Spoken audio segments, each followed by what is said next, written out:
Então, olha só, pessoal, na letra C agora, o que a gente tem? Né? A figura 21,9e é idêntica à figura 21,9a, exceto pelo fato que agora existe uma partícula 4, essa partícula aqui. A partícula tem uma carga Q4 de menos 3,2 vezes 10 a menos 19 coulomb e está a uma distância de 3/4 de E. A partícula 1. E está sobre a reta que faz um ângulo de 60 graus com o eixo X. Determine a força de atração eletrostática exercida sobre a partícula 1 pelas partículas 2 e 4.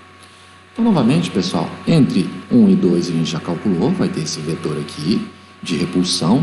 E agora, como aqui é positivo e aqui é negativo, a gente tem uma força de atração F14, com um ângulo de 60 graus. Uma distância 3/4 de E.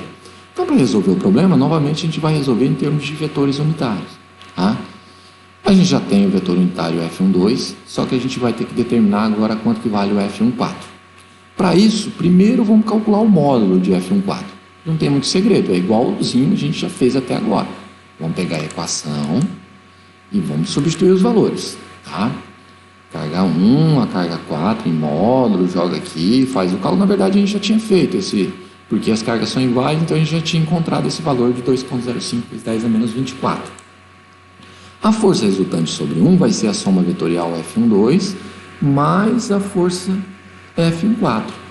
Só que perceba que vocês aprenderam lá em cálculo 1, quando a gente tem uma força que não está nem sobre o eixo Y, nem está sobre o eixo X, ela vai ter uma componente para cá no eixo X e vai ter uma componente no eixo Y.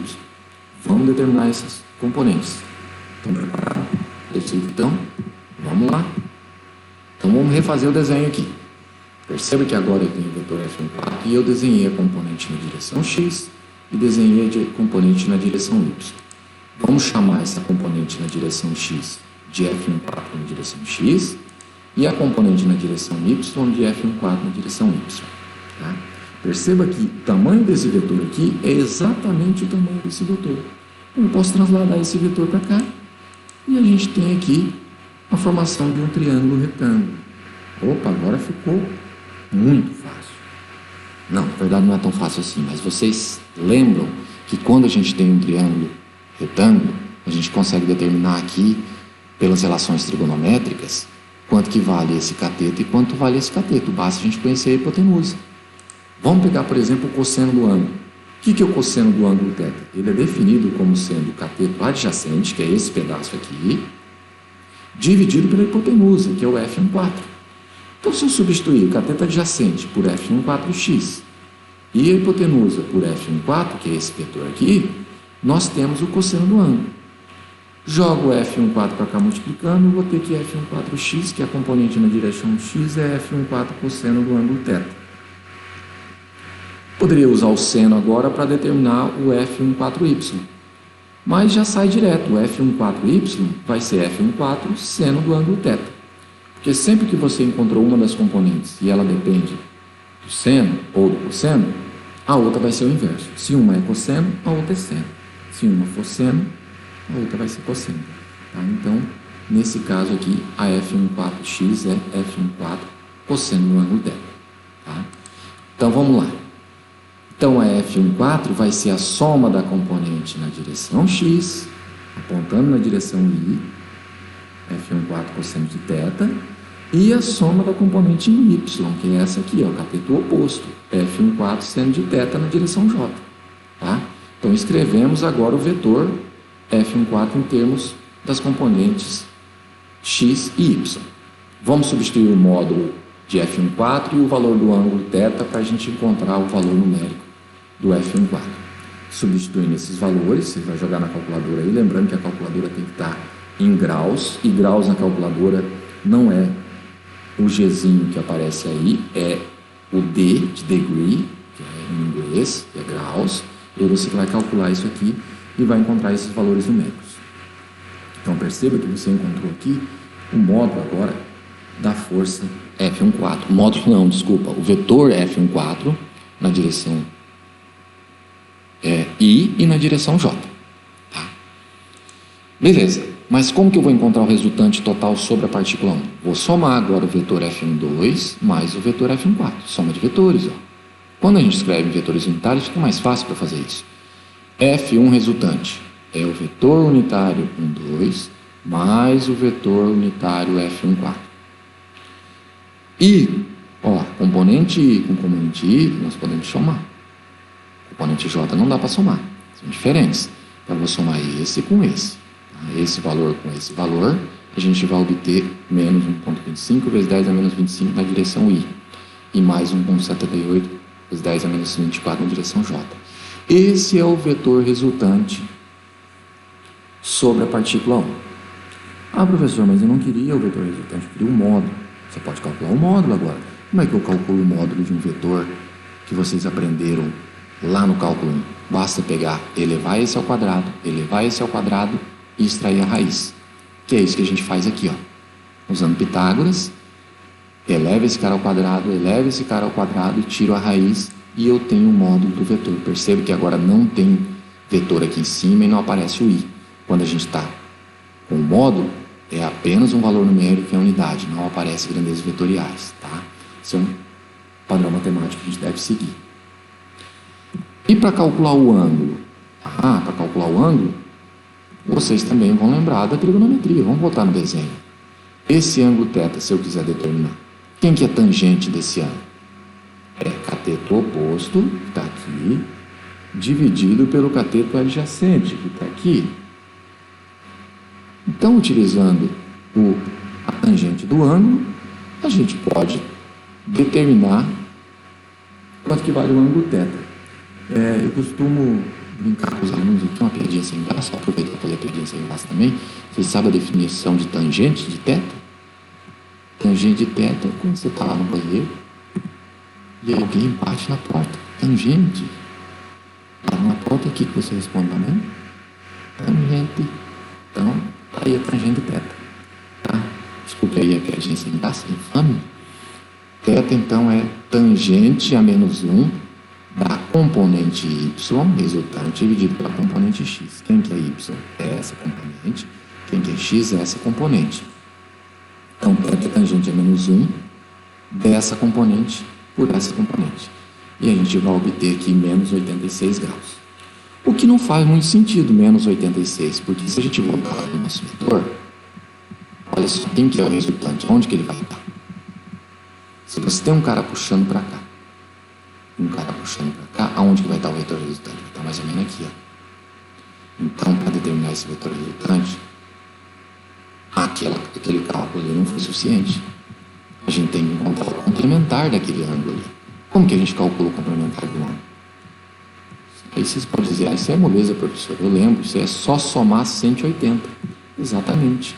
Basta você somar 180 nesse valor, você vai encontrar o ângulo complementar de 94 graus. E agora sim, 94 graus vai estar entre o vetor F14 e entre o vetor F12, né?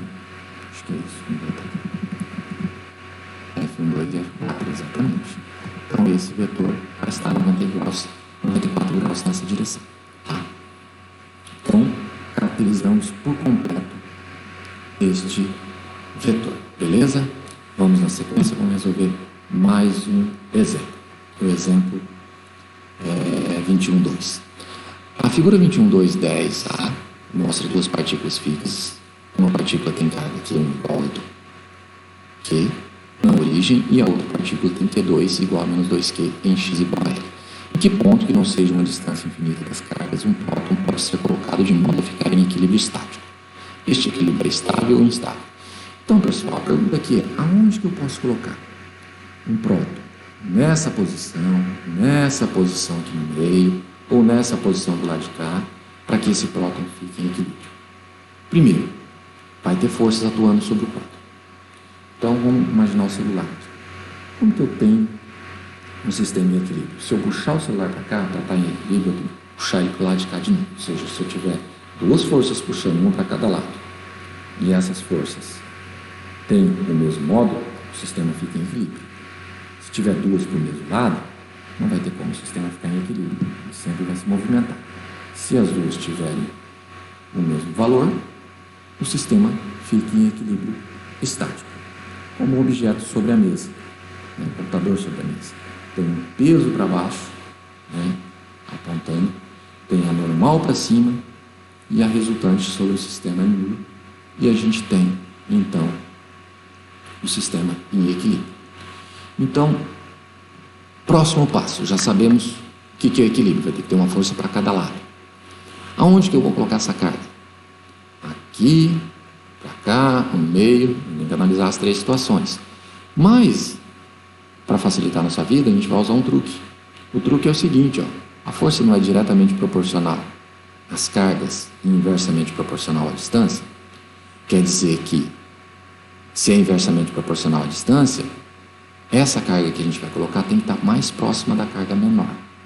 A carga menor é o Q2. Então, o próton ele vai ter que poder ficar desse lado ou desse lado, mais próximo dessa carga. Ele não vai poder ficar aqui, porque essa carga é maior. Então, ele sempre vai estar mais próximo da carga menor. Então, aqui ou aqui. Vamos analisar, então, nesse ponto e nesse ponto. Repetimos a figura e vamos colocar um próton desse lado de cá. E vamos analisar as forças. A carga 1 positiva com o próton positivo vai ter uma força de quê? Uma força de repulsão para cá. Agora, a carga positiva com a carga negativa Q2 vai ter uma força de repulsão? Não, vai ter uma força de atração para cá. Então, as duas estão apontando no mesmo lado. Volta para o exemplo do celular. Se eu puxar com as duas forças para lá, o celular se move.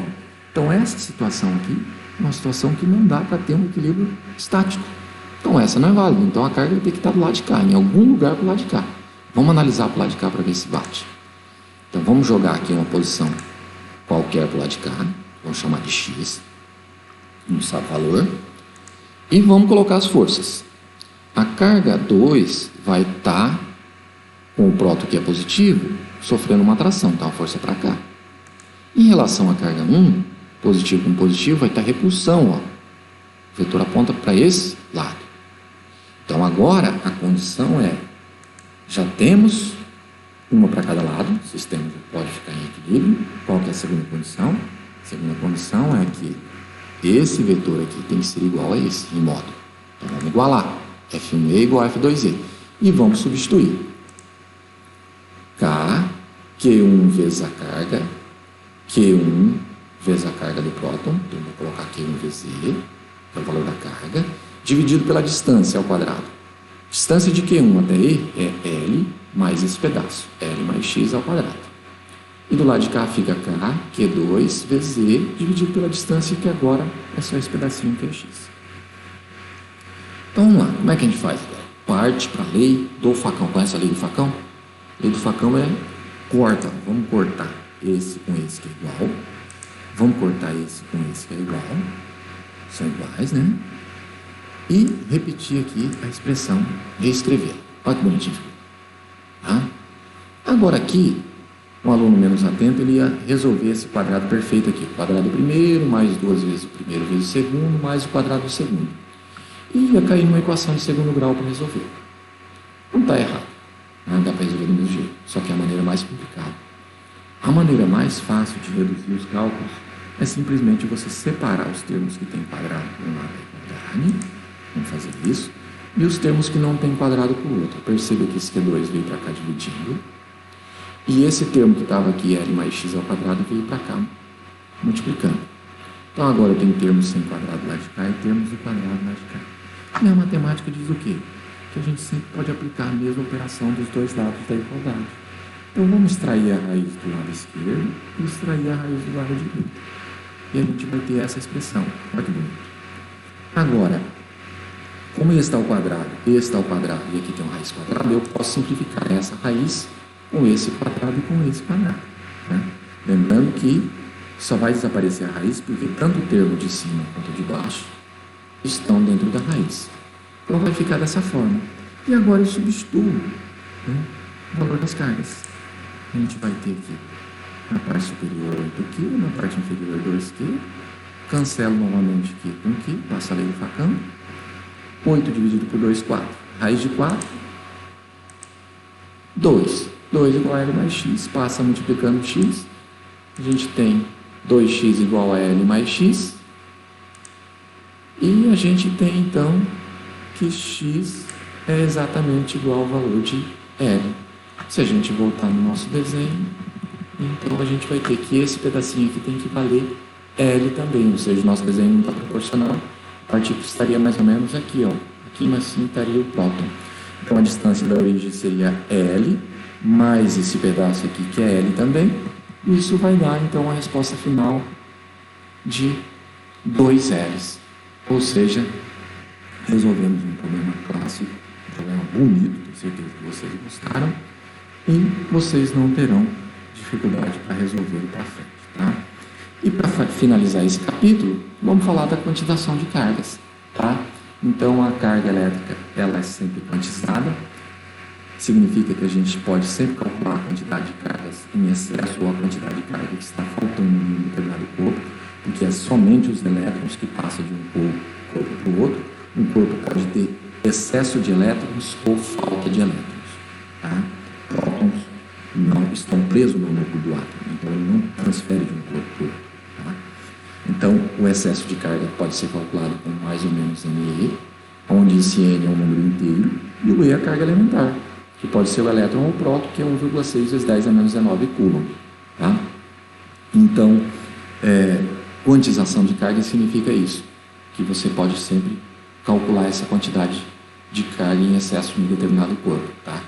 E você pode retirar cargas, transferir carga de um corpo para o outro, mas você não pode criar carga ou destruir carga. O que você pode simplesmente transferi-las de um corpo para outro. Tá? Fica para vocês aí alguns exemplos, o 1, 3, o 9, o 15, o 27, o 44 e o 54 do volume 9 do David Hadley, para vocês treinarem. Vejo vocês na próxima aula, tá? Que será a respeito de campo elétrico. E muito obrigado pela atenção. Até a próxima.